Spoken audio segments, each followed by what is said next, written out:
Assalamualaikum warahmatullahi wabarakatuh. Salam sejahtera untuk kita semua. Halo semuanya, perkenalkan nama saya Dinanti Putri Permatasari.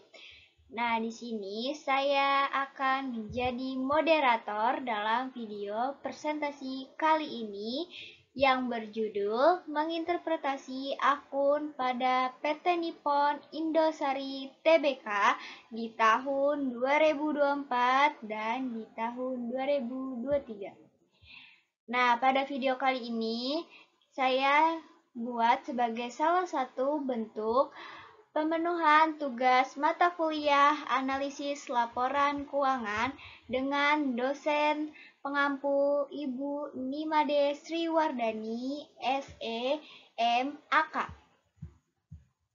Nah, dalam video ini saya akan menyampaikan hasil dari interpretasi pada laporan keuangan PT Nippon Indosari Tbk, yang dimana ini saya rangkum dalam 6 bab utama. Yang pertama itu ada profil perusahaan yang terdiri dari informasi umum perusahaan, ada informasi CCR, dan ada akun unik. Dan yang kedua ada menginterpretasi horizontal, yang dimana ada laporan laba rugi dan laporan posisi keuangan. Dan yang ke bab 3 itu ada menginterpretasi vertikal, yang dimana itu pada posisi laporan keuangan dan ada pada laporan laba rugi. Dan pada bab 4 itu ada interpretasi likuiditas, yang dimana itu ada rasio current asset, rasio net working capital, ada rasio likuiditas berbasis kas, ada operating activity ratio pada piutang, dan operating activity pada persediaan. Nah, yang selanjutnya itu ada additional liquidity measure.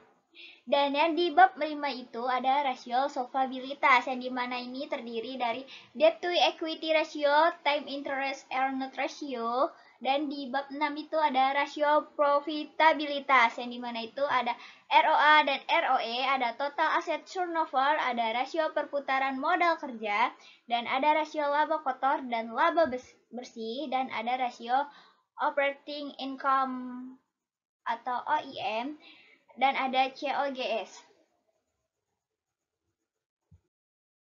Nah, pada subbab pertama itu ada profil umum perusahaan. Mana itu yang pertama itu ada informasi umum perusahaan.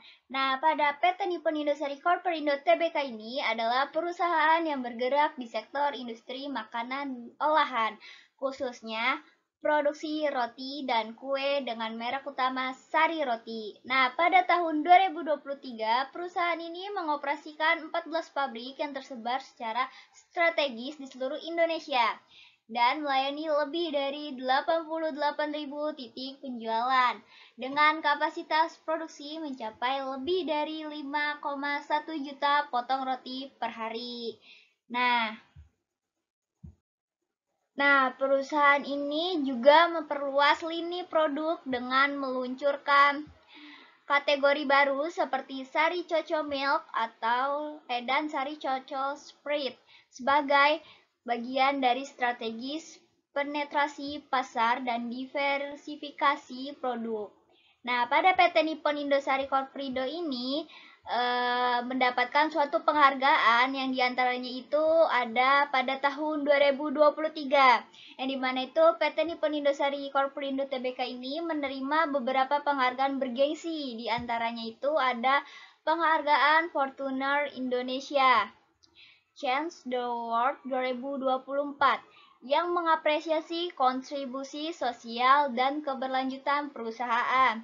Nah, yang selanjutnya itu ada Overall Winner Kata Data ESG Index Awards 2024, yang dimana itu ada sebagai pengakuan atas praktik lingkungan sosial dan tata kelola perusahaan yang baik.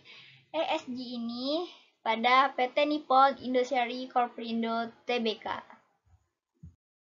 Nah, pada PT Nippon Indosari Corporindo Tbk ini terdapat visi dan misi perusahaan, yang dimana itu visi perusahaannya itu adalah menjadi produsen roti dan kue terkemuka yang menyediakan produk berkualitas tinggi, halal, terjangkau, dan mudah didapatkan oleh seluruh keluarga Indonesia.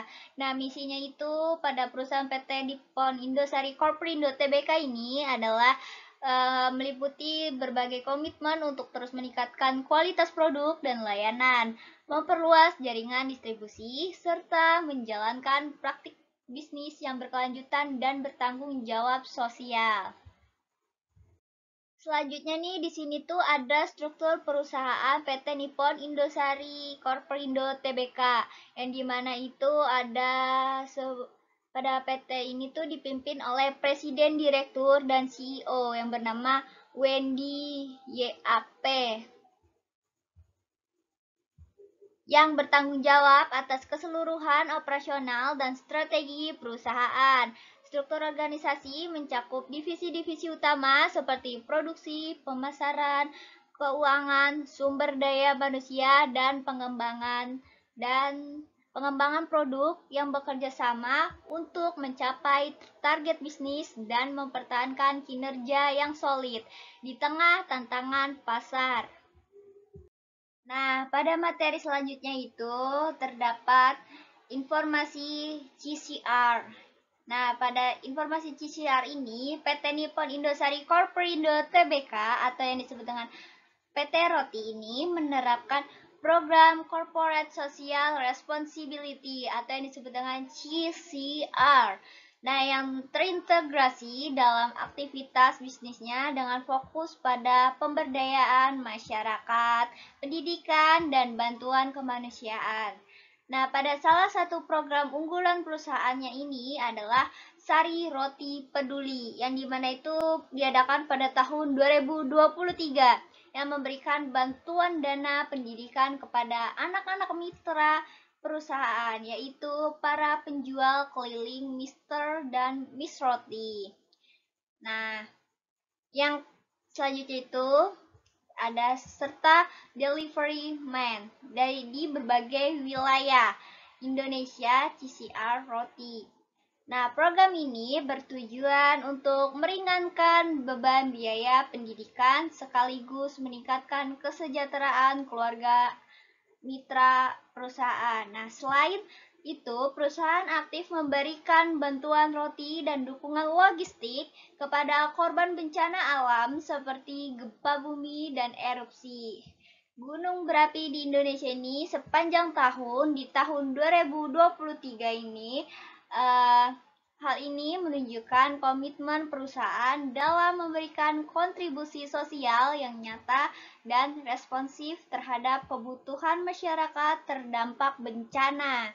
Nah, dalam aspek lingkungan perusahaan juga berupaya menjaga keberlanjutan dengan mempertahankan intensitas emisi gas rumah kaca yang rendah serta mengelola konsumsi energi secara efisiensi sebagai bagian dari tanggung jawab lingkungan.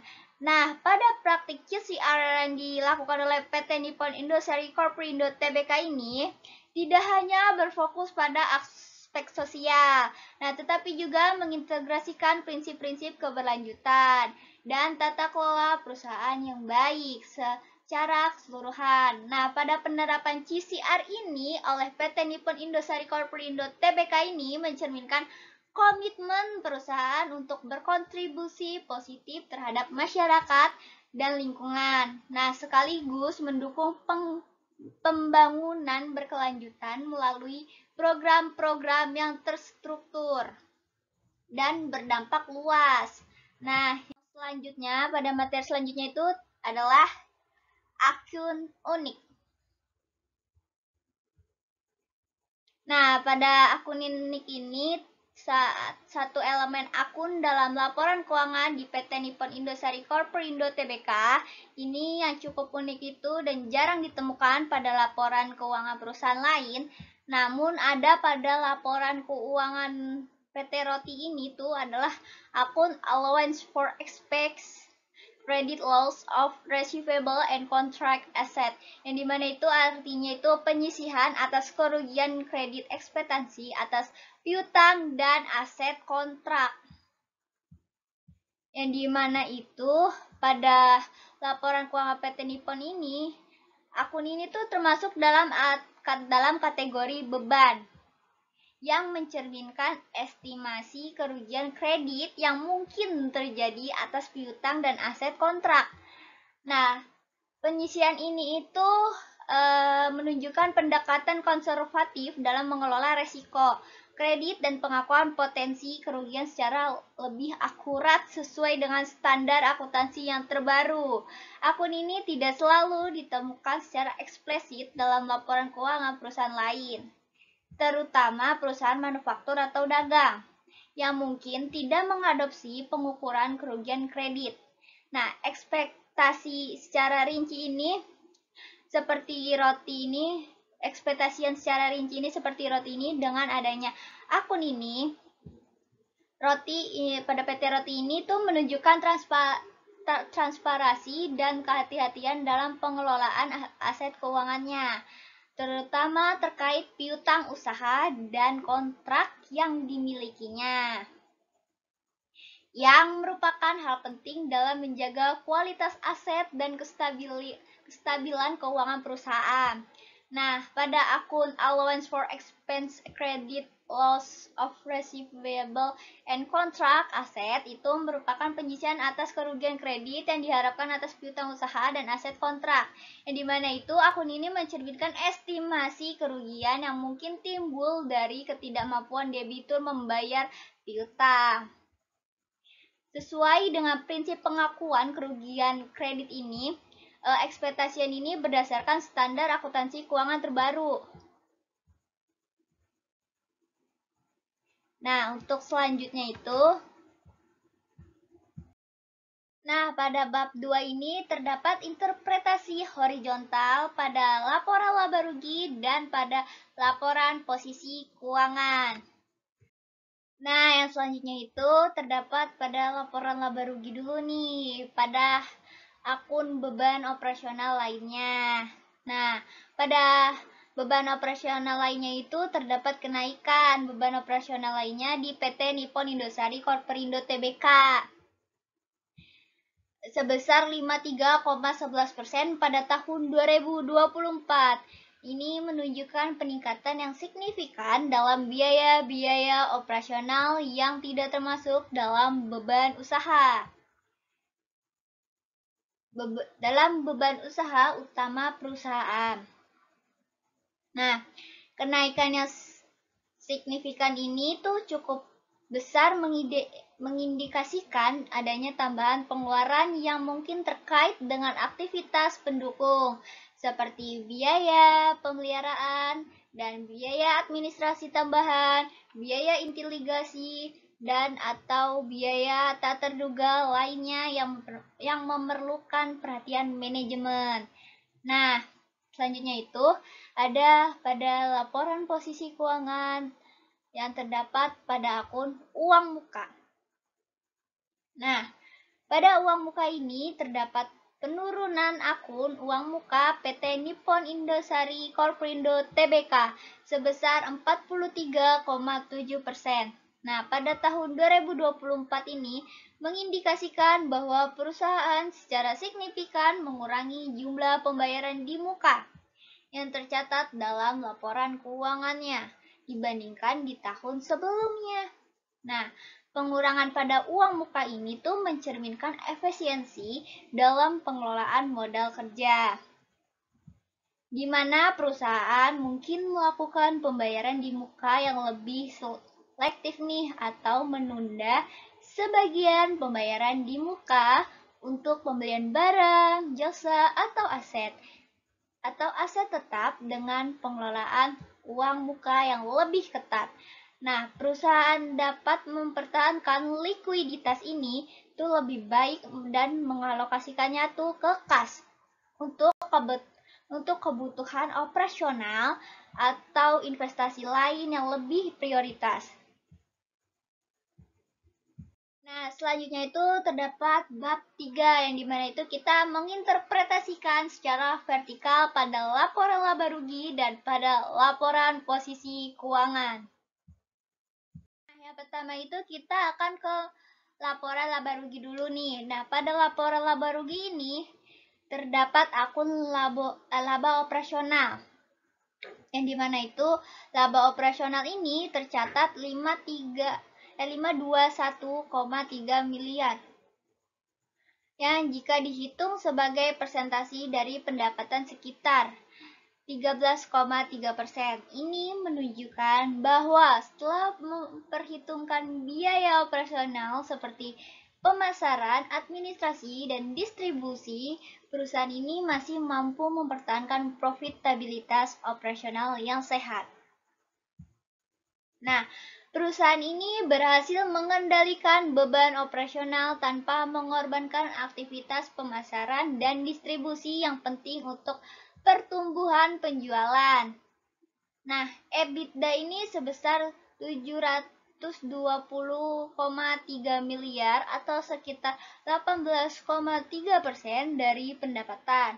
Ini menunjukkan laba sebelum bunga, pajak, depresiasi, dan amortisasi yang cukup kuat. Nah, angka ini tuh menandakan suatu kinerja operasional itu yang baik dan likuiditas yang sehat untuk memenuhi kewajiban finansial. Nah, yang selanjutnya itu terdapat laporan posisi keuangan. Terdapat akun kas dan setara kas, yang dimana itu kas dan setara kasnya itu tercatat sekitar 430,9 miliar, sekitar 11,5% dari total aset.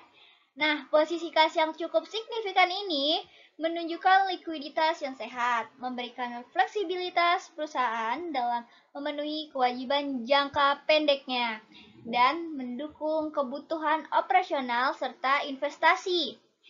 Nah, piutang usaha dan aset lainnya ini termasuk persediaan merupakan bagian besar dari aset lancar yang totalnya itu sekitar 39,40%. 39-40% dari total aset. Nah, selanjutnya itu kita masuk ke bab 4, yang dimana itu kita menginterpretasikan rasio likuiditas. Sebelumnya itu saya ingin menjelaskan rasio keuangan itu merupakan kegiatan membandingkan angka-angka dalam laporan keuangan, baik antar komponen dalam satu laporan maupun antar laporan keuangan yang berbeda periode, untuk mendapatkan gambaran yang lebih jelas mengenai kinerja dan kondisi keuangan perusahaan. Nah, pada interpretasi ini tuh bertujuan untuk mengukur berbagai aspek kinerja keuangan seperti kemampuan perusahaan dalam memenuhi kewajiban jangka pendek atau yang disebut dengan likuiditas, dan yang kedua itu dapat membayar utang jangka panjang atau yang disebut dengan solvabilitas. Nah, yang ketiga itu terdapat profitabilitas.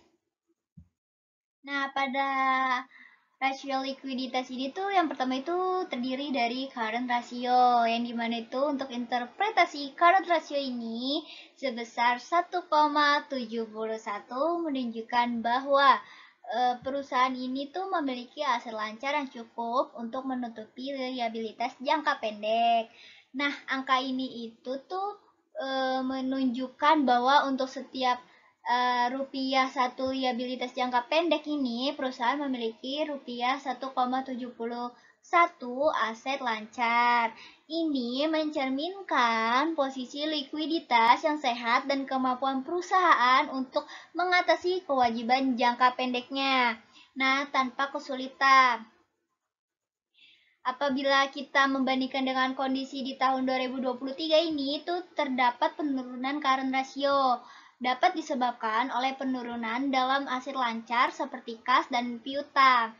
Nah, selanjutnya itu terdapat jenis networking capital, jenis rasio networking capital. Nah, Pada rasio ini tuh untuk interpretasinya itu tuh terdapat penurunan nilai net working capital atau yang disebut dengan modal kerja bersih pada PT Nippon Indosari Corporindo Tbk dari 495 miliar pada tahun 2023 menjadi di tahun 2024 itu 433 miliar.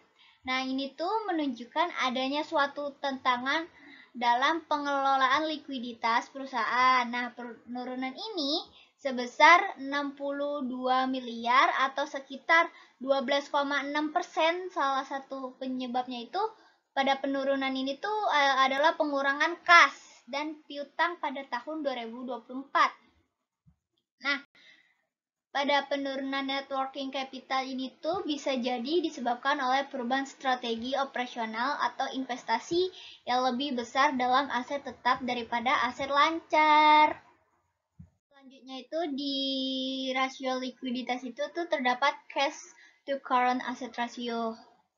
Yang pada rasio ini tuh menunjukkan bahwa 41% dari 46 itu tuh dari 46% itu tuh total aset lancar perusahaan itu terdiri dari kas dan setara kas. Nah, nilai rasio yang relatif rendah ini tuh menunjukkan bahwa meskipun perusahaan memiliki likuiditas yang cukup untuk memenuhi kewajiban jangka pendeknya, proporsi kas itu dalam total aset lancar itu tidak terlalu tinggi nih.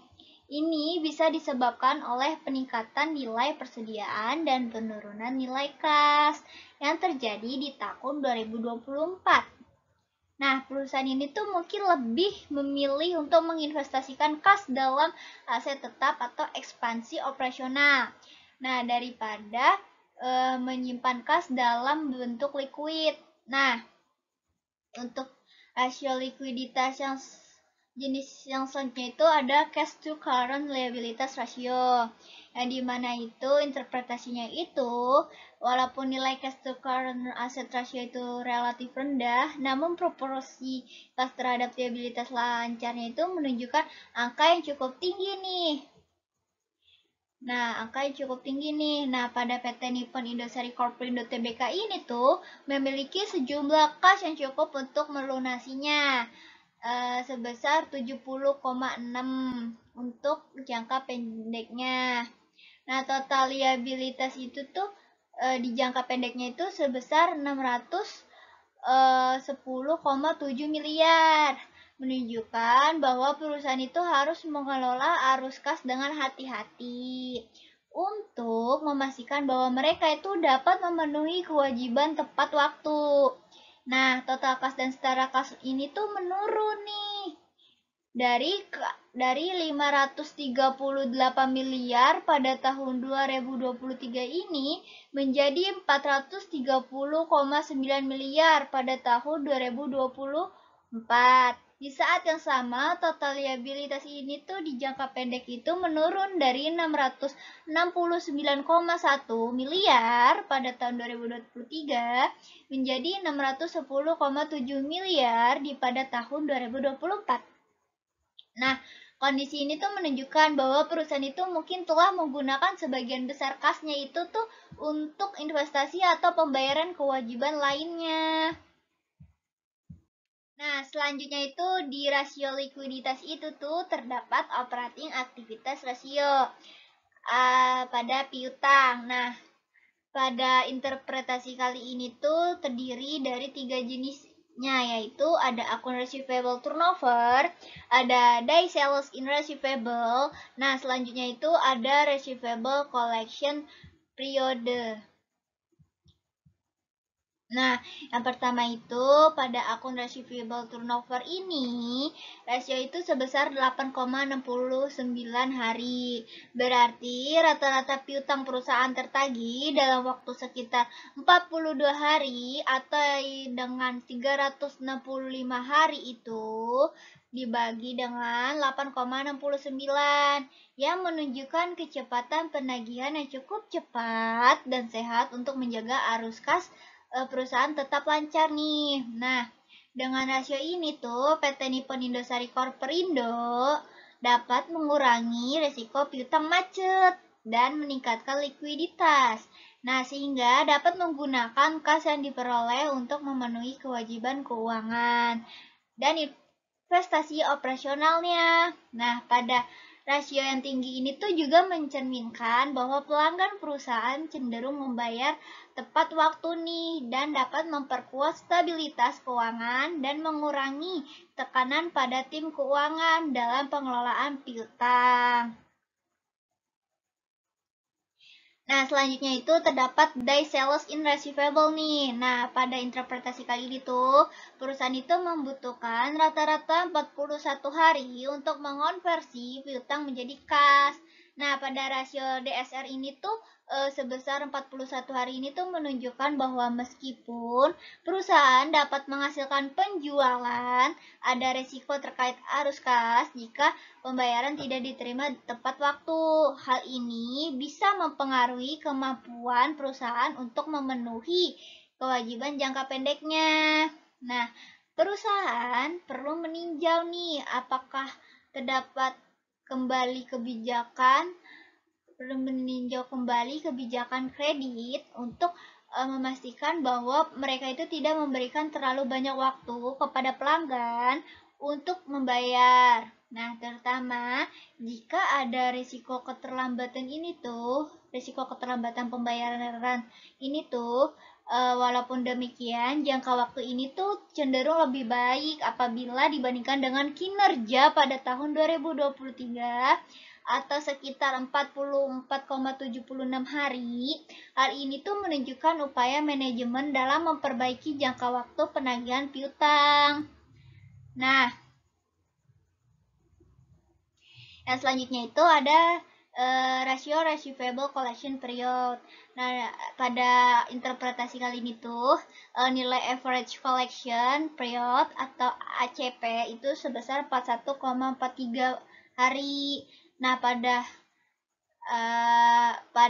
PT Nippon Indosari Corporindo Tbk ini tuh di tahun 2024 itu mencerminkan waktu rata-rata yang dibutuhkan perusahaan untuk menagih piutang dari pelanggan.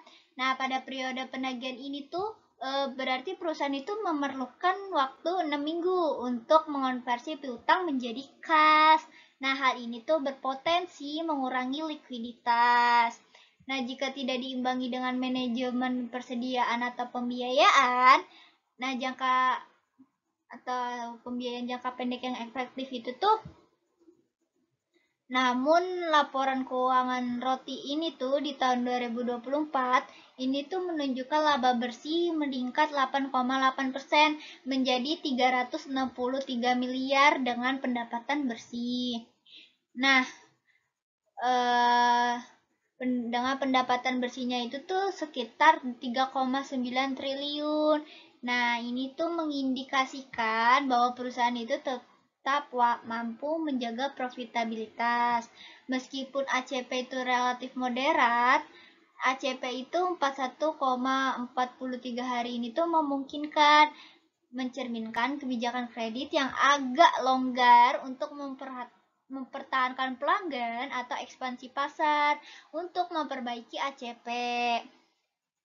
Nah, di toko roti ini tuh di PT Roti ini tuh dapat mempertimbangkan nih memperkerat syarat kredit, memberikan insentif diskon, dan meningkatkan efisiensi penagihan.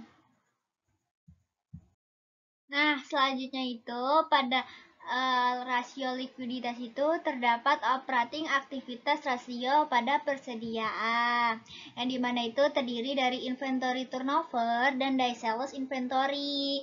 Nah, pada inventory turnover ini, angka ini menunjukkan nih bahwa PT Nippon Indosari Corporindo itu membutuhkan rata-rata 25 kali penggantian persediaan selama tahun 2024. Nah, apabila kita membandingkan dengan kinerja di tahun 2023 ini, jangka waktu di tahun 2024 juga terlihat semakin menurun. Nah, hal ini tuh disebabkan karena nilai persediaan yang meningkat pada tahun 2024. Hal ini mengindikasikan bahwa perusahaan itu perlu membenahi sistem pengelolaan persediaan yang baik serta optimalisasi rantai pasokan dan distribusi sehingga dapat menghindari kelebihan stok dan memastikan bahwa barang yang tersedia itu selalu segar dan relevan bagi konsumennya. Nah, yang selanjutnya itu ada days sales inventory, yang dimana itu interpretasinya itu ada pada hasil ini tuh menunjukkan nih bahwa PT Nippon Indosari Corporindo itu tuh membutuhkan rata-rata 30,11 hari untuk menjual seluruh persediaannya. Hal ini tuh dapat memicu hal ini tuh dapat dipicu oleh beberapa faktor yang antara lain itu ada pertumbuhan konsumsi roti di Indonesia, terutama di kalangan di kelas menengah yang terlalu meningkat, dan perusahaan telah memperluas jaringan distribusi ke wilayah barat dan timur di Indonesia. Nah, yang kedua itu ada meningkatkan kontribusi penjualan dari daerah-daerah tersebut nih hingga 46,8% dari total penjualan. Hal ini tuh memungkinkan perusahaan itu untuk menjual produknya lebih cepat. Nah, PT Nippon Indosari Corporindo itu tuh dapat menghasilkan arus kas yang lebih baik karena produknya itu dijual dengan cepat, memungkinkan perusahaan untuk reinvestasi ke dalam operasi atau pengembangan produk baru. Nah, pada rasio likuiditas itu di yang selanjutnya itu ada additional liquidity measure. Nah, pada additional liquidity measure ini tuh merujuk pada pengukuran likuiditas. Yang dimana itu ada tambahan di luar rasio likuiditas konvensional seperti current ratio dan quick ratio. Dan cash ratio. Nah, untuk mengevaluasi kemampuan perusahaan dalam memenuhi kewajiban jangka pendeknya. Nah, ACIT nilai yang pertama itu ada ACIT test ratio, yang dimana itu ACIT nilai rasio itu pada PT Nippon itu nilai ACIT test rasio sebesar 1,42 pada tahun 2024 dan 1,5 pada tahun 2023. Hal ini menunjukkan penurunan likuiditas. Nah, perusahaan dari tahun sebelumnya itu walaupun keduanya bernilai di atas 1, yang berarti perusahaan memiliki aset lancar cepat yang terdiri dari kas, piutang, dan aset lancar lain kecuali persediaan yang cukup untuk menutupi seluruh kewajiban. Kewajiban lancarnya nih tanpa harus mengandalkan penjualan persediaan. Nah, hal ini itu mencerminkan nih posisi likuiditas yang cukup baik dan kemampuan memenuhi kewajiban jangka pendek secara lancar. Penurunan dari 1,5 ke 1,42 ini mengindikasikan nih adanya sedikit penurunan likuiditas cepat yang bisa disebabkan oleh peningkatan kewajiban lancar atau penurunan aset lancar cepat.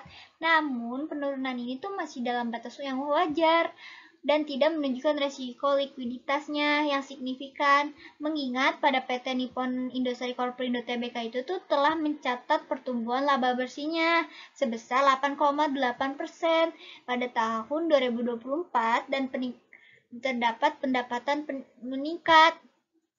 Hal ini tuh terdapat kondisi likuiditas yang masih sehat, mendukung kelancaran operasional dan ekspansi bisnis perusahaan. Nah, yang selanjutnya itu terdapat cash ratio. Pada interpretasi cash ratio ini tuh PT Nippon Indosari Corporindo Tbk itu yang bernilai 0,41 pada tahun 2024 dan 0,46 pada tahun 2003 ini menunjukkan bahwa perusahaan hanya memiliki kas dan setara kas sebesar 41 dan 46% dari total kewajiban lancar pada masing-masing tahun tersebut. Nah, Cash ratio di bawah 1 ini tuh berarti perusahaan tidak memiliki kas dan setara kas yang cukup untuk langsung melunasi seluruh kewajiban jangka pendeknya nih, tanpa mengandalkan aset lancar lainnya seperti piutang atau persediaan. Nah, nilai 0,41 dan 0,46 ini tuh masih tergolong wajar untuk fast moving consumer goods. Karena perusahaan biasanya juga mengandalkan piutang dan persediaan yang dapat segera dikonversi menjadi kas untuk memenuhi kewajiban lancar. Nah, pada penurunan kas rasio ini tuh dari 0,46 ke 0,41 itu tuh mengindikasikan nih bahwa sedikit penurunan likuiditas kas. Yang bisa berarti perusahaan itu mengelola kasnya itu lebih ketat atau ada peningkatan kewajiban lancar yang tidak diimbangi dengan peningkatan kas. Nah, pada rasio ini juga itu menandakan nih bahwa perusahaan tidak menyimpan terlalu banyak kas yang menganggur sehingga kas digunakan secara efisien untuk operasional dan investasi. Nah, selanjutnya itu kita masuk ke bab 5 nih. Kita ingin menginterpretasikan rasio solvabilitas. Nah, pada rasio solvabilitas itu terdiri dari dua rasio. Nah, yang pertama itu ada debt to equity ratio. Nah, yang kedua itu ada time interest earned ratio. Nah, debt to equity ratio atau yang disebut dengan DER ini tuh untuk interpretasinya, DER ini tuh di tahun 2024 sebesar 0,62 dan DER di tahun 2023 ini sebesar 0,65. Nah, pada bagian ini tuh menunjukkan bahwa untuk setiap rupiah satu modal sendiri itu tuh perusahaan menggunakan utang sebesar sekitar 0,62 sampai dengan 0,65. Nah, pada penurunan DER ini tuh dari 0,65 ke 0,62 menandakan perusahaan itu sedikit mengurangi proporsi utang terhadap modalnya sendiri nih, yang berarti struktur modal ini tuh menjadi lebih konservatif dan risiko keuangannya itu sedikit menurun. Nah, pada rasio DER ini tuh di bawah 1,0 umumnya itu dianggap sehat nih karena perusahaan tidak terlalu bergantung pada utang untuk membiayai asetnya. Sehingga resiko kebangkrutan itu tuh relatif rendah. Nah, pada rasio ini tuh juga mencerminkan nih kemampuan perusahaan dalam mengelola kewajibannya. Kewajibannya itu yang ada jangka panjang dengan modal yang ada dan mendukung stabilitas finansial dan kepercayaan investor serta kreditornya. Nah, yang kedua itu ada rasio time interest earned ratio, yang dimana itu pada interpretasinya itu PT Nippon Indosari Corpindo itu menunjukkan nih ada perubahan yang signifikan antara tahun 2023 dan tahun 2024. Nah, pada tahun 2024 ini tuh rasio time interest earned ratio atau yang disebut dengan TIE tercatat nih sebesar 8,29 pada tahun 2024. Nah, sementara pada tahun 2023 itu hanya sekitar 0,79. Nah, pada rasio TI ini tuh mengukur nih kemampuan perusahaan dalam membayar beban bunga utang dari laba operasionalnya.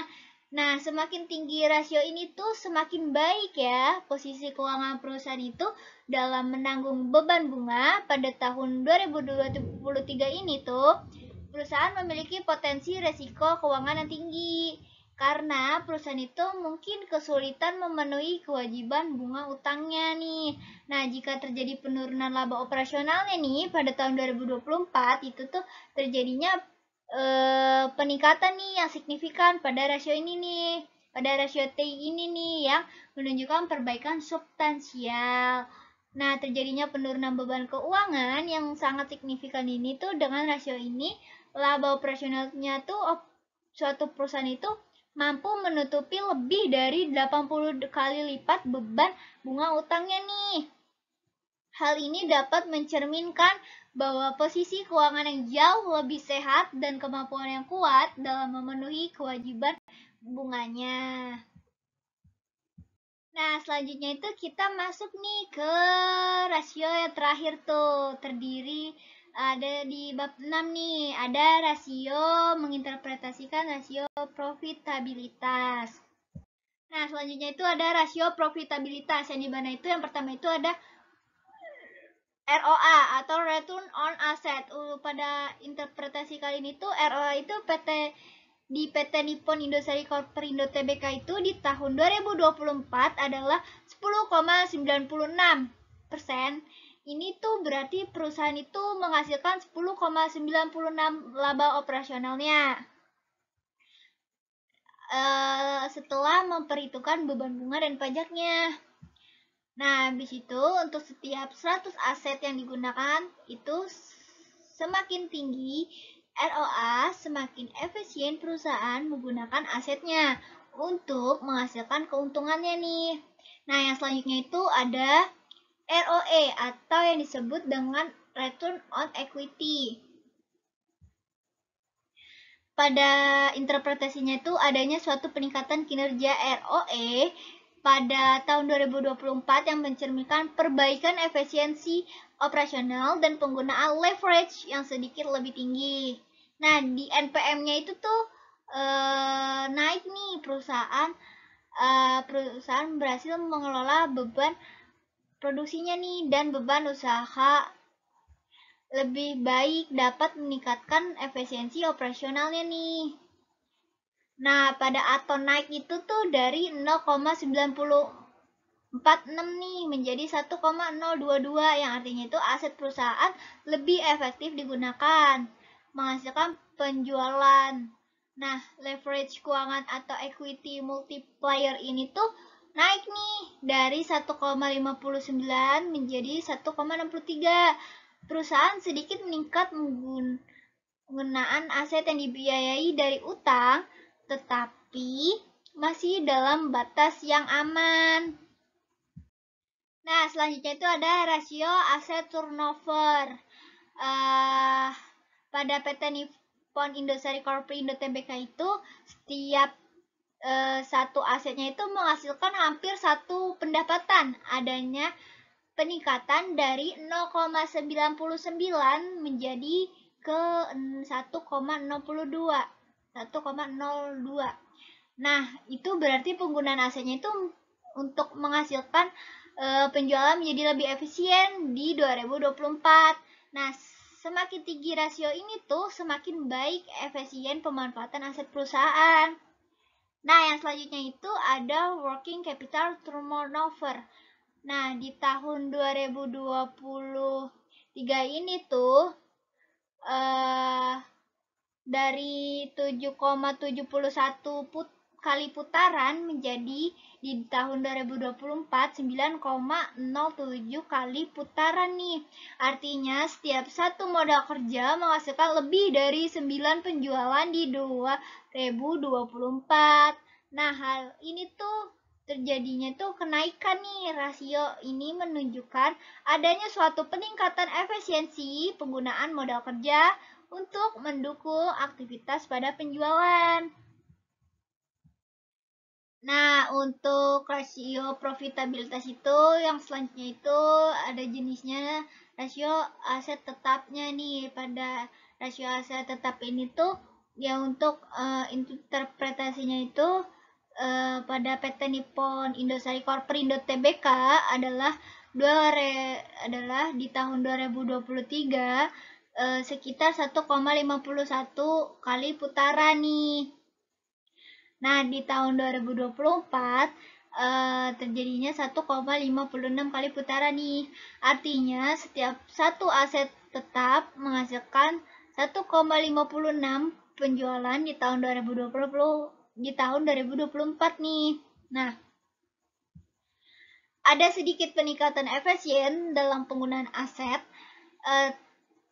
dalam penggunaan aset tetap seperti pabrik, mesin, dan peralatan untuk menghasilkan revenue atau suatu pendapatan.